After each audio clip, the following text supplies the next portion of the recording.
Prayagraj Umesh Pal murder case में यहाँ मुलजिम और साबिक रुकने पार्लियामान अतीक अहमद के शहजादे असद अहमद के एनकाउंटर के बाद से अब उसके यहाँ खाकी को सुपुर्द खाक कर दिया गया है। असद की नमाज यहाँ पर जनाजे की पढ़ी गई, उसके बाद से तदफीन के अमल में उनकी करीबी रिश्तेदार और दोस्त यहाँ पर शामिल हो पाए हैं। तो कब्रिस्तान के पास सिक्योरिटी के खास इंतजाम जो है वो किया गया था।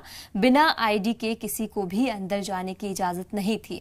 आपको बता दें कि आईडी देखकर ही यहाँ जनाजे में शामिल होने की इजाजत थी। इस दौरान पूरे अमल को यहाँ ड्रोन कैमरे से निगरानी की जा रही थी।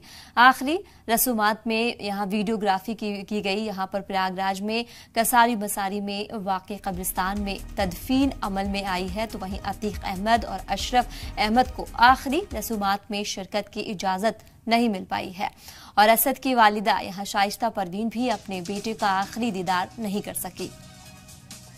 इसी पे तफसील से बातचीत के लिए मोहम्मद गुफरान हमारे नुमाइंदे जुड़ चुके हैं। गुफरान, क्या देख पा रहे हैं अभी वहां से, कैसा माहौल है वहां पे अभी?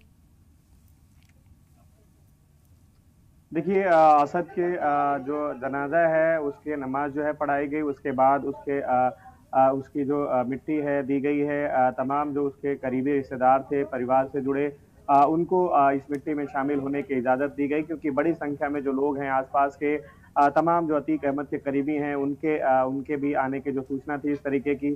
तो लिहाजा जो पुलिस है, प्रशासन है, वो बेहद सख्त था सुरक्षा को लेकर के, ताकि किसी तरीके की कानून व्यवस्था न बिगड़े या कोई दिक्कतें ना आए। इस लिहाज से बेहद जो सतर्कता है वो बरती गई और यही वजह है कि जो शव है उसको जब झांसी से लाया गया तो सीधे कब्रिस्तान में एम्बुलेंस को एंट्री दी गई। एम्बुलेंस के भीतर जब कब्रिस्तान के अंदर गई तो उस दरमियान मीडिया से लेकर के किसी को भी अंदर जाने की इजाजत नहीं थी। सिर्फ पुलिस फोर्सेस थे। चुनिंदा करीब 35 से 40 जो अतीक अहमद के करीबी रिश्तेदार है उनको शामिल होने की जो इजाजत है वो दी गई और उसके लिए बाकायदा उनकी चेकिंग की गई, उनके आई कार्ड देखे गए, उनके नाम जो है एक रजिस्टर में बाकायदा नोट करे